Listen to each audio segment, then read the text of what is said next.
नमस्कार, आप देख रहे हैं न्यूज़ 24। आपके साथ मैं हूं रवि ठाकुर। शुरुआत करते हैं इस वक्त की बड़ी खबर से। निज्जर मामले में कनाडा के बयान पर भारत सरकार ने सख्त रुख अपनाया है। कनाडा से भारत अपने उच्चायुक्त को वापस बुला रहा है। कनाडा ने भारत के उच्चायुक्त पर लगाया था आरोप। आज ही कनाडा के डिप्लोमैट्स को तलब किया गया था। हम अपने राजनयिकों की सुरक्षा की चिंता करते हैं, यह विदेश मंत्रालय की तरफ से बयान भी सामने आया था। अब हाई कमिश्नर संजय कुमार वर्मा को वापस बुला लिया गया है। यह बड़ी खबर, अपने आप में बड़ी खबर, क्योंकि भारत और कनाडा के बीच पिछले कई दिनों से जिस तरह से तल्खियां चल रही हैं, रिश्तों में बर्फ जमी हुई है, आज एक और बड़ा फैसला यहां पर भारत सरकार की तरफ से लगाया गया है। क्योंकि कनाडा की तरफ से जो रिएक्शन आया था, उसके बाद देखा जा रहा था कि भारत सरकार अब क्या फैसला लेती है। भारत सरकार ने बड़ा फैसला लिया है। भारत के हाई कमिश्नर को वापस बुला लिया गया है। चलिए इस खबर पे और ज्यादा जानकारी के लिए सीधा रुक करते हैं मेरे वरिष्ठ सहयोगी संजीव वेदिका। संजीव, काफी समय से हम देख रहे थे निज्जर मामले के बाद फिर ट्रूडो का वो भाषण हुआ था जिसमें भारत हाई कमिश्नर पे आरोप लगाए थे। अब भारत ने हाई कमिश्नर को वापस बुला लिया है। किस तरह से देखें इस फैसले को और कहां ले जाएगा यह फैसला भारत और कनाडा के रिश्तों को? देखिए, भारत और कनाडा के संबंधों में इस तरह की स्थिति पहले कभी नहीं आई थी और ये जो दरार दिखाई पड़ रहा है और लोएस्ट पॉइंट है, ये अभी तक हमारी जो कूटनीतिक हिस्ट्री रही है उसमें आज तक देखी नहीं गई थी। लेकिन इसकी वजह है और वो वजह ज्यादातर कनाडा के ऊपर है। ये बहुत आसानी से समझा और कहा जा सकता है। हुआ यूं है कि पिछले साल जून के महीने में हरदीप सिंह निज्जर नाम के एक व्यक्ति की वहां पर हत्या हुई कनाडा में और सितंबर आते आते वहां के प्रधानमंत्री जस्टिन ट्रूडो ने भारत के राजनयिकों का उसमें संलिप्तता का बयान देना शुरू कर दिया।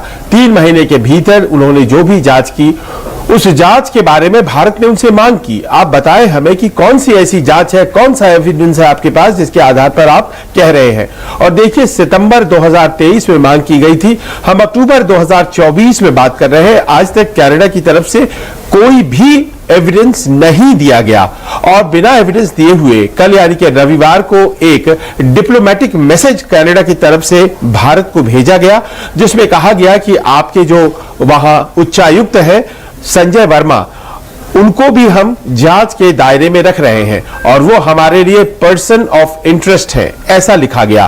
केवल वही पर्सन ऑफ इंटरेस्ट नहीं है जहां तक जांच का सवाल है, बल्कि कई और भी राजनयिक है भारत के जो कि पर्सन ऑफ इंटरेस्ट हैं, यानी कि जांच के दायरे में है। इस बात को बहुत संजीदगी से लिया भारत सरकार ने और भारत सरकार ने आज जबरदस्त जवाब देते हुए कहा कि आपके सारे आरोप हास्यास्पद है। संजय कुमार वर्मा एक वरिष्ठ राजनयिक है जिन्होंने कई देशों में सेवा की है, 36 साल का उनका करियर है और उनके करियर पर दाग लगाने से पहले आपको सोचना चाहिए था। इतना ही नहीं, उन्होंने ये भी कह दिया कि हमारे जो राजनयिक हैं उनकी सुरक्षा को लेकर के हमें संदेह है और ऐसे में आज शाम में इस कड़े जवाब के बाद वहां के कनाडा के जो भारत में राजदूत है उसमें से जो चार्ज डी अफेयर्स है उन्हें बुलाया गया और थोड़ी देर पहले बुला करके उन्हें बता दिया गया कि आपने कोई एविडेंस नहीं दिया है, हमें लगता है कि हमारे राजनयिक वहां सुरक्षित नहीं है और भारत ने फिर यह कह दिया कि हम अपने राजनयिक वहां से बुला रहे हैं। देखिए, दिक्कत इस बात की है कि ट्रूडो साहब की जो सरकार है वो माइनॉरिटी गवर्नमेंट हो गई है। जस्टिन ट्रूडो की सरकार जब तक स्टेबल थी तब तक तो सब कुछ ठीक था। वहां पर वो सिखों की एक पार्टी है, न्यू डेमोक्रेटिक पार्टी, सिखों की पार्टी के सहारे वो चल रही थी। अब सिख समुदाय वहां का इनके ऊपर दबाव बना रहा है तो उन्होंने ऊल जलूल जवाब देने शुरू कर दिए हैं। भारत और कनाडा के संबंध बहुत अच्छे हैं। मुश्किल यह है कि ट्रूडो साहब की वजह से कुछ ऐसा हो रहा है, उन्हें अगले साल चुनाव में जाना है और वो जो वोट बैंक की राजनीति है उस कारण से इस तरह की घटनाएं हो रही हैं, ऐसा कहा जा सकता है। जी शुक्रिया संजीव तमाम जानकारी के लिए। तो आप देख सकते हैं किस तरह से बड़ा फैसला लिया गया है भारत सरकार की तरफ से। वहां पर हाई कमिश्नर संजय कुमार वर्मा को वापस बुला लिया गया है।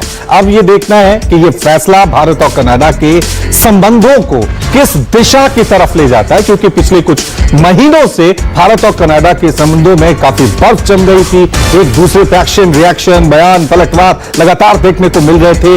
अब यह संबंध या कह सकते हैं हालात यहां पे पहुंच गए हैं कि अब भारत ने अपने सबसे बड़े अधिकारी हाई कमिश्नर को वहां से वापस भारत बुला लिया है।